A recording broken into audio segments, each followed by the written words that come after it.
Tuhan firman-Mu ajaib, kekal meski gunung menghilang. Tiada huruf yang gagal, tak terpatahkan siasat.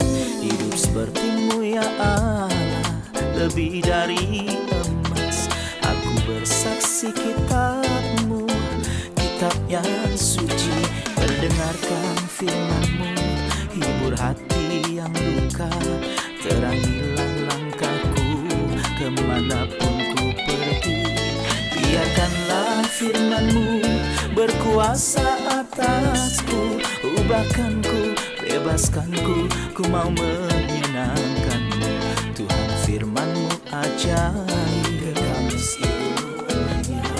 Ubah dan bebaskan aku, mau menyenangkan-Mu.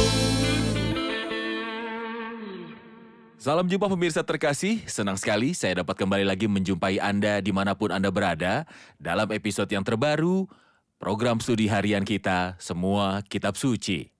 Kita sudah sampai dalam studi kita tentang kitab-kitab dalam perjanjian baru, surat kedua kepada jemaat di Korintus, dan kita telah sampai di pasal 6, ayat ke-11 sampai dengan akhir pasal. Untuk memulai episode ini, izinkan saya untuk menyambut para tamu kehormatan di studio, para hamba Tuhan yang luar biasa, Saudara Muin Bashir, selamat datang. Terima kasih. Saudara Ishak Elia, selamat datang. Terima kasih. Juga para hadirin yang telah bergabung di studio, selamat datang. Kita terbiasa setiap hari Senin untuk membaca beberapa pesan dari pemirsa. Faktanya kami menerima banyak pesan yang sangat menyemangati. Pandangan-pandangan yang baik tentang studi ini yang memampukan kami untuk melanjutkan sampai sekarang. Sebuah pesan dari saudari Esanta Wadros dari Kanada yang berkata, pembawa acara program Semua Kitab Suci dan juga para tamu, saya ingin mengucapkan terima kasih banyak atas program ini yang bagi saya selalu menjadi teman saya, teman sehari-hari saya. Saya menantikannya dengan tidak sabar setiap hari. Terima kasih banyak. Kami juga berterima kasih kepada Anda untuk perkataan yang sangat-sangat menyemangati ini dan kami harap Tuhan akan memakai program ini demi kebaikan banyak orang dimanapun mereka. Ada sebuah pesan dari saudari Marta Nur dari Mesir, ia berkata, terima kasih banyak untuk program ini. Anda menerangi pikiran dan mata kami lewat program ini dan ini pertama kalinya kami mendengar sebuah pengajaran yang seperti itu. Alkitab sekarang sangat terbuka bagi kami. Keluarga kami telah berubah. Kami mendengar program ini setiap hari dan saya berharap Anda dengan semangat bisa melanjutkan produksi ini. Kami juga meminta Anda untuk terus menonton program ini dan terus berdoa agar kami dapat melanjutkan pekerjaan yang mulia ini. Tuhan memberkati Anda, terima kasih untuk pesan-pesan Anda. Izinkan saya untuk membaca ayat yang ke-11 sampai akhir pasal dan kembali untuk mengajukan pertanyaan pada saudara Ishak. Hai orang Korintus, kami telah berbicara terus terang kepada kamu, hati kami terbuka lebar-lebar bagi kamu. Dan bagi kamu ada tempat yang luas dalam hati kami, tetapi bagi kami hanya tersedia tempat yang sempit di dalam hati kamu. Maka sekarang supaya timbal balik aku berkata seperti kepada anak-anakku, bukalah hati kamu selebar-lebarnya. Janganlah kamu merupakan pasangan yang tidak seimbang dengan orang-orang yang tak percaya. Sebab persamaan apakah terdapat antara kebenaran dan kedurhakaan? Atau bagaimanakah terang dapat bersatu dengan gelap? Persamaan apakah yang terdapat antara Kristus dan Belial? Apakah bagian bersama orang-orang percaya dengan orang-orang tak percaya? Apakah hubungan bait Allah dengan berhala? Karena kita adalah bait dari Allah yang hidup menurut firman Allah ini, aku akan diam bersama-sama dengan mereka dan hidup di tengah-tengah mereka. Dan aku akan menjadi Allah mereka, dan mereka akan menjadi umatku. Sebab itu, keluarlah kamu dari antara mereka dan pisahkanlah dirimu dari mereka, firman Tuhan. Dan janganlah menjamah apa yang najis, maka aku akan menerima kamu. Dan aku akan menjadi bapamu dan kamu akan menjadi anak-anakku laki-laki dan anak-anakku perempuan. Demikianlah firman Tuhan yang maha kuasa. Saudara Ishak, saya ingin Anda mengomentari ayat 11 mengenai kami telah berbicara terus terang kepada kamu. Apa yang ia maksud? Faktanya, Rasul Paulus adalah seorang pria yang besar dan terhormat. Walau mereka telah menimbulkan banyak masalah bagi dia dalam surat pertama, jika kami boleh mengatakannya, karena problem yang ada dalam mereka membual dan kesombongan. Meskipun dalam surat kedua mereka juga menyakiti dia ketika beberapa orang menanggapi dengan positif terhadap para pengajar palsu yang menyerang kerasulannya, tetapi perasaannya dan pelayanannya kepada mereka tidaklah berubah. Mulut kami terbuka bagimu. Seseorang berkata, seakan dia berkata pada mereka, mulut kami terbuka kepadamu untuk melawan apapun yang datang daripadamu. Atau biarkan saya mengatakannya dengan cara sendiri, mulut kami terbuka kepadamu artinya kami akan terus melayanimu. Kami akan terus mengajarimu firman Allah.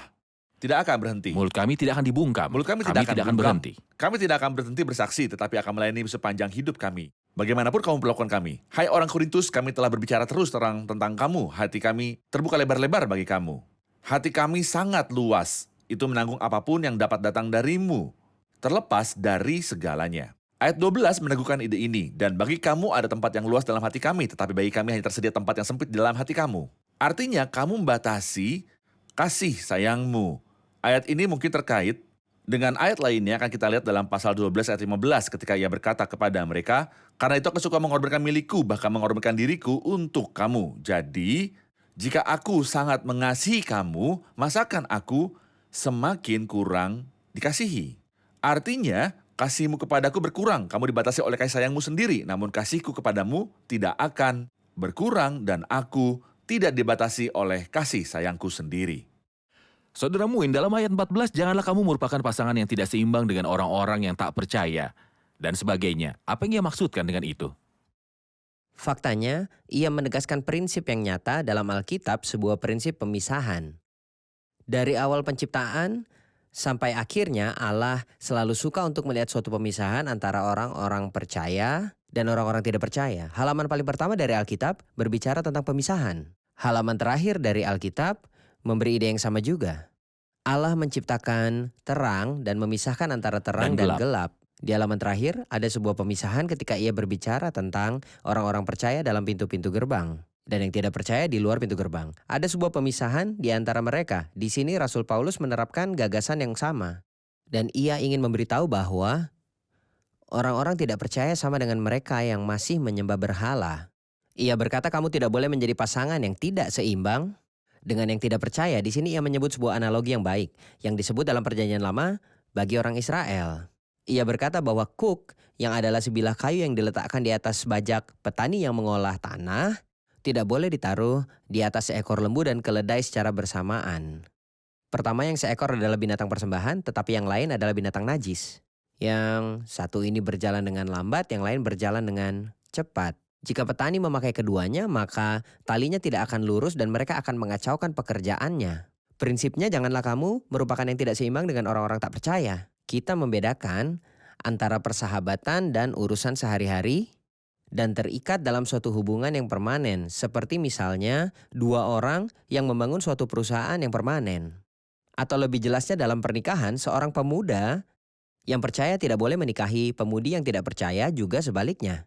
Gadis yang percaya tidak boleh menikahi pria yang tidak percaya. Bagaimana pemikiran dan kecenderungan mereka bisa selaras? Setiap orang memiliki sikap hati, rencana, makanan sendiri. Ia mempunyai hal-hal yang ia ingin lihat atau duduki. Ini adalah kuk yang berbeda.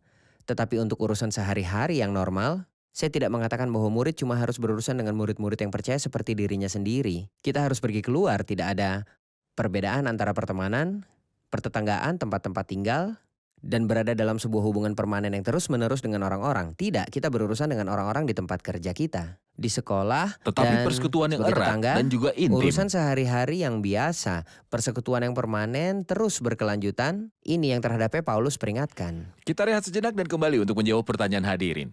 Pemirsa terkasih, kami akan segera kembali setelah rehat. Apakah arti dari Belial? Diperkirakan secara umum bahwa kata ini terdiri dari dua bagian dalam bahasa Ibrani.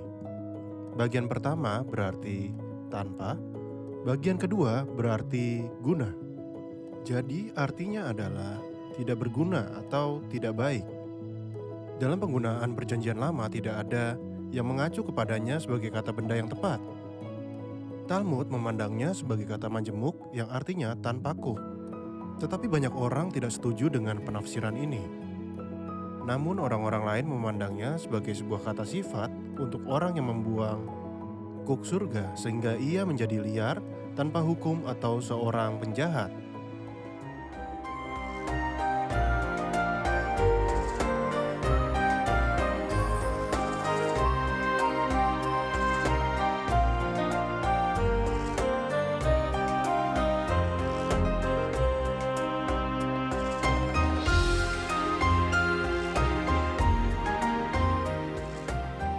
Sayangnya saya mendengar banyak istri yang menggunakan ayat ini sebagai alasan untuk bercerai dari suami mereka yang tidak percaya. Apa yang dapat kita katakan tentang mereka? Ya, ini sangat serius. Ya. Dikatakan janganlah kamu merupakan pasangan yang tidak seimbang dengan orang-orang tak percaya. Tetapi saya menemukan sekarang bahwa suami saya bukan orang percaya. Saya tertipu, jadi saya akan berpisah. Apa yang bisa kita lakukan? Jika hubungannya sudah terbangun dan iman datang sesudah pernikahan, tidak. Jika si istri adalah seorang percaya, ia dapat memenangkan suaminya bagi Kristus lewat perilakunya. Namun bila dari awal ia tahu bahwa calonnya adalah seorang tidak percaya dan ia menikahinya, saya bisa berkata bahwa itu harus dipertahankan.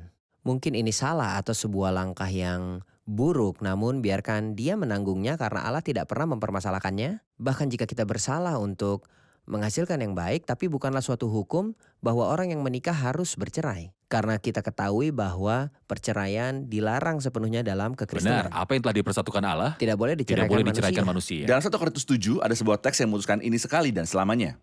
Ketika ia berkata dalam 1 Korintus 7 ayat yang ke-12, kalau ada seorang saudara beristrikan seorang yang tidak beriman dan perempuan itu mau hidup bersama-sama dengan dia, janganlah saudara itu menceraikan dia. Dan kalau ada seorang istri bersuamikan seorang yang tidak beriman dan laki itu mau hidup bersama-sama dengan dia, janganlah ia menceraikan laki-laki itu.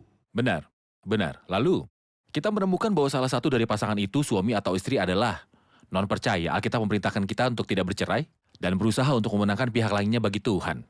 Tetapi tidak boleh membubarkan hubungan ini sama sekali. Hubungan ini tidak boleh dibubarkan karena perzinahan seperti yang diajarkan Alkitab kepada kita. Saya yakin hadirin memiliki pertanyaan lain.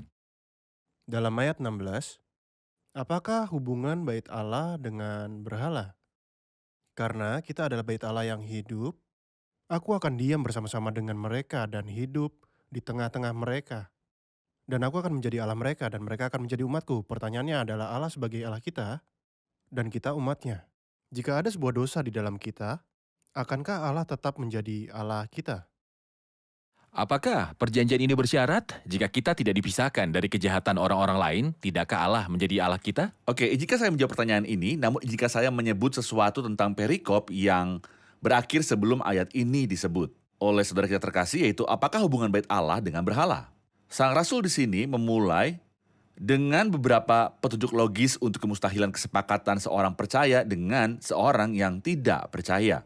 Ya. Ia menyebut 5 hal yang sangat penting. Ia mulai dengan sebuah kerangka umum, janganlah kamu merupakan pasangan yang tidak seimbang dengan orang yang tidak percaya. Kita telah dengar dari saudara Moen yang terkasih tentang pemikiran tentang kuk. Dan bagaimana lembu tidak dapat disatukan dengan kuk yang sama dengan keledai. Oke?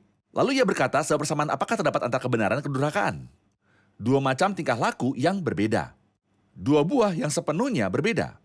Nomor 2, atau bagaimanakah terang dapat bersatu dengan gelap? 2 sifat yang sepenuhnya berbeda. Hal ketiga, persamaan apakah yang terdapat antara Kristus dan Belial, yaitu iblis? Ia ingin berkata ada 2 kepala, 2 kepimpinan yang sepenuhnya bertentangan. Bagaimana itu terjadi? Maka apakah bagian bersama orang percaya dan orang tidak percaya? Sebuah iman atau doktrin yang sangat berbeda. Maka ia berkata, apakah hubungan bait Allah dengan berhala? Sebuah penyembahan yang berbeda atau sepenuhnya bertentangan. Inilah pertentangan yang tidak akan pernah bisa bertemu. Lalu dalam pengaturan ini, jika saya sampai pada pertanyaan, lalu sementara saya adalah seorang percaya, mari kita bertanya dengan sederhana, akankah Allah tidak mengakui saya sebagai anak sementara saya adalah putranya? Tidak, ia tidak akan mengakui saya anak.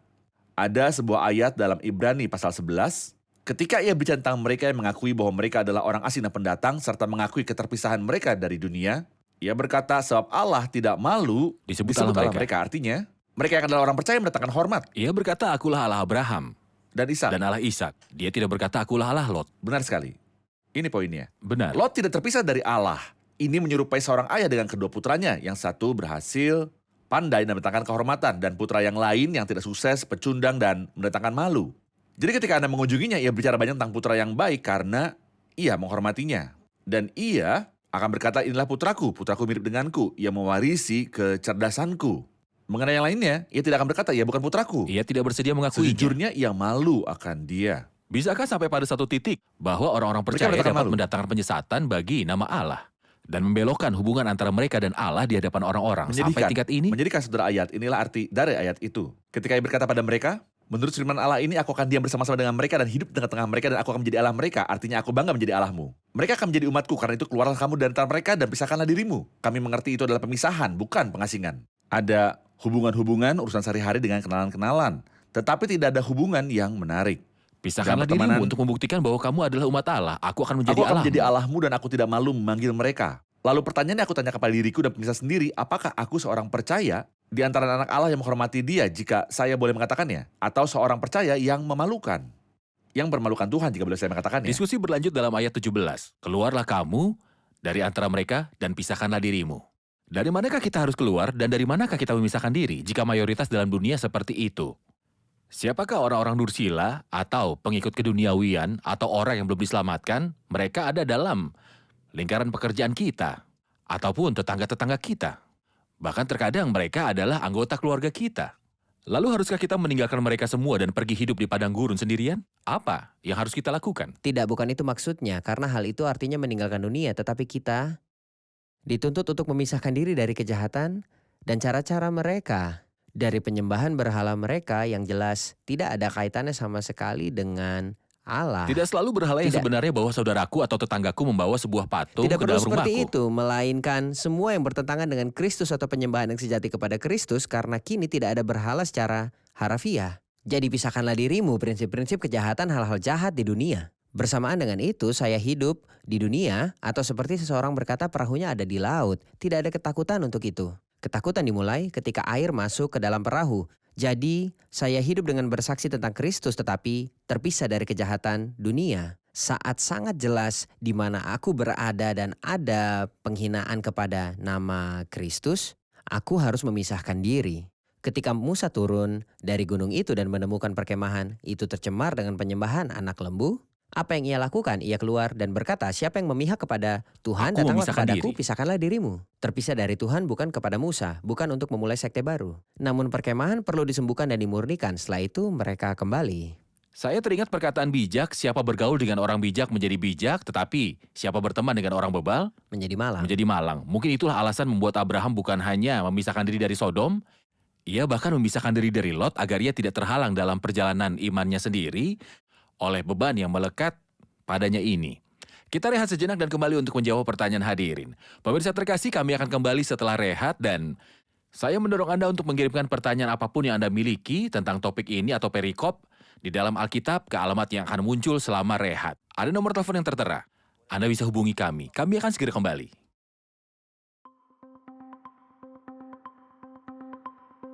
Saya belajar untuk mempelajari hal-hal yang saya tidak tahu bagaimana mempelajarinya atau takut membacanya kalau saya tidak memahami apa yang Allah ingin katakan kepada saya atau bahkan sulit bagi saya. Sebuah studi yang mudah, sederhana, dan mendalam. Itu juga mengajari saya seluruh kebenaran. Banyak hal, ayat-ayat yang sulit atau perikop-perikop yang sukar, pada faktanya ketika kita mengetahui semua itu, melihat semua itu dan mempelajari semua itu, semuanya sangat berguna bagi saya. Saya mengetahui apa yang tidak saya ketahui sebelum-sebelumnya. Mempelajari Alkitab adalah sesuatu yang menyemangati dalam banyak cara. Saya belajar banyak hal dari program Semua Kitab Suci. Sebuah studi yang mendalam. Saat yang luar biasa bahwa seluruh Alkitab dapat dibaca dalam seminggu atau 10 hari, ini menyemangati saya untuk membaca satu pasal setiap hari dan mendengar pemikiran-pemikiran tentang hal itu yang tidak pernah saya dengar sebelumnya.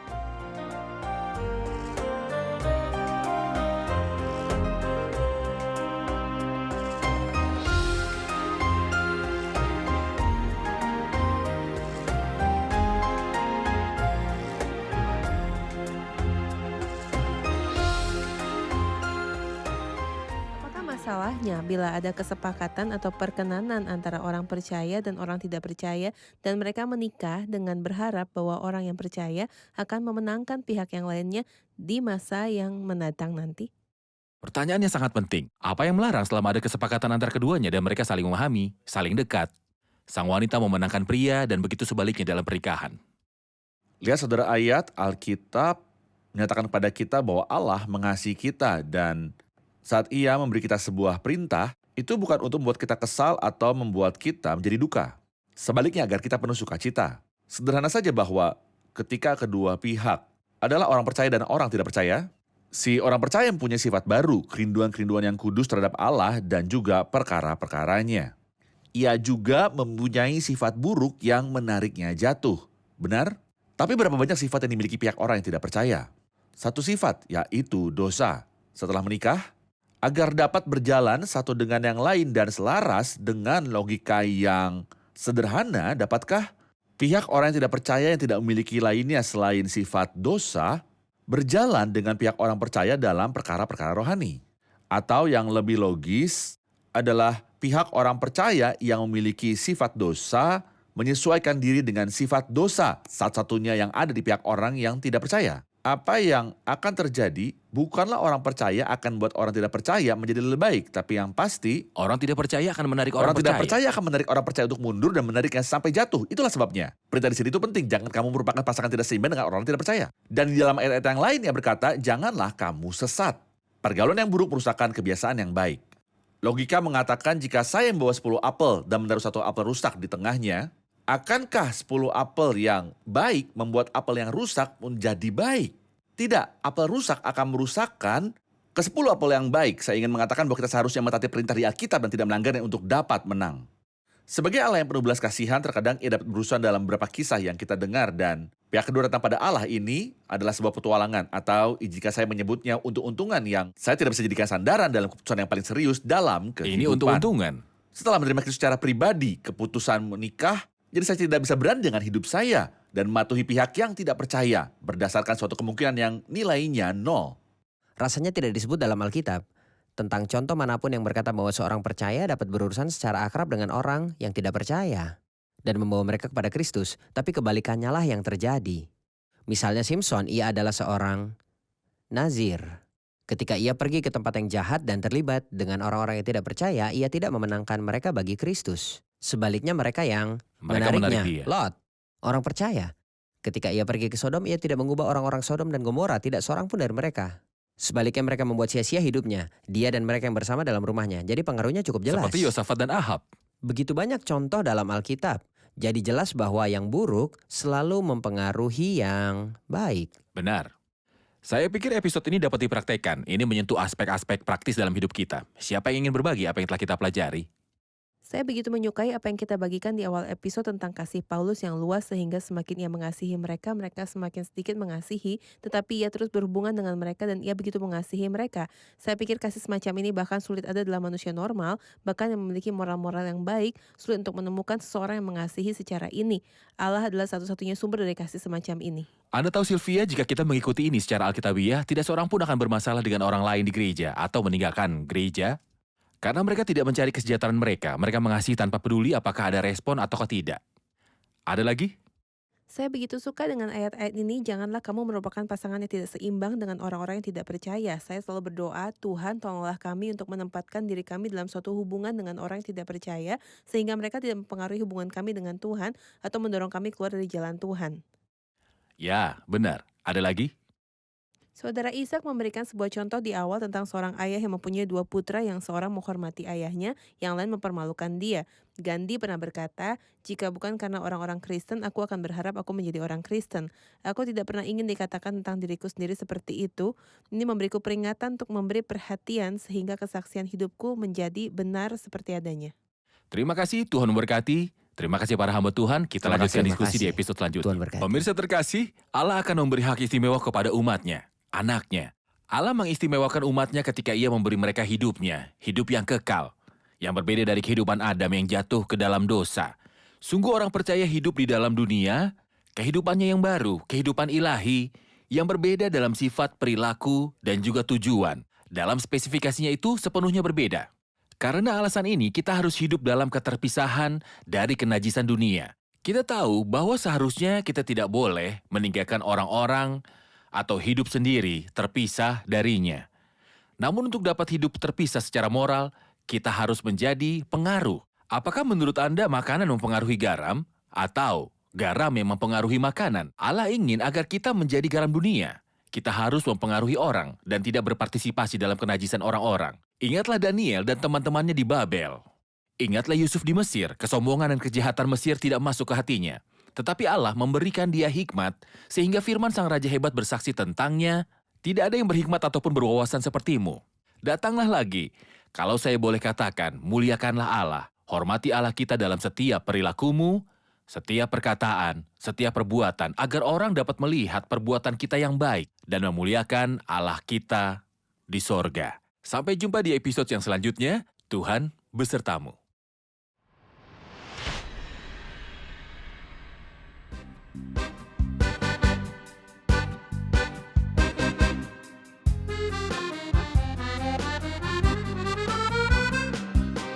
في خضوع للإله أبتغي دوما هداه، في متاهات الحياة مسترجيا رضاه، داعيا ربي الأمين ذاكرا فضل المعين، شاكرا في كل حين للخير والنجاة. أي شكر أستطيع، أي قول قد أذيع، كي أعوض العلي البديع. خيرك ربي وسيع، سترك ستر منيع، عارف اسمي فلن أضيع. أي شكر أستطيع، أي قول قد أذيع، كي أعوض العلي البديع. خيرك ربي وسيع، سترك ستر منيع، عارف اسمي فلن أضيع. حضنك الوافي الدفيء، فهو بالحب مليء، ضامني حتى تجيء من كل ما يروع. باركا قلبي الشكور حين أعطي بسرور، ليس عشرا بل عشور لربنا يسوع.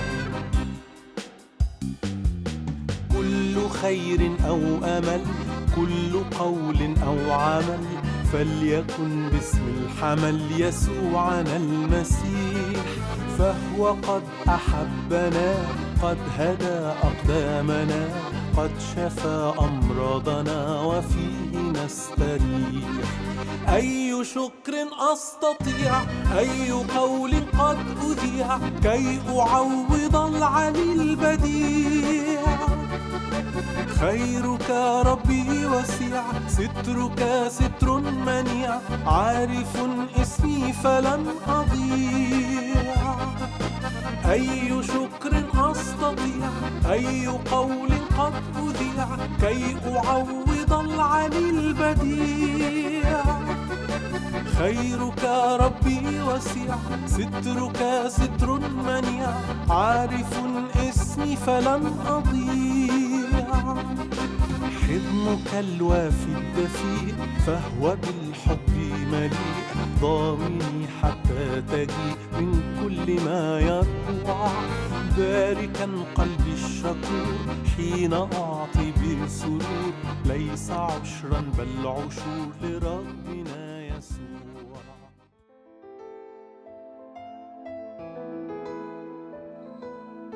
Tuhan firman-Mu ajaib, kekal meski gunung menghilang. Tiada huruf yang gagal, tak terpatahkan siasat. Hidup seperti-Mu ya Allah, lebih dari emas. Aku bersaksi kitab-Mu, kitab yang suci. Terdengarkan firman-Mu, hibur hati yang luka. Terangilah langkahku kemanapun ku pergi. Biarkanlah firman-Mu berkuasa atasku. Ubahkanku, bebaskanku, ku mau menyenangkan-Mu. Tuhan firman-Mu ajaib, kekal meski dunia. Ubah dan bebaskan aku.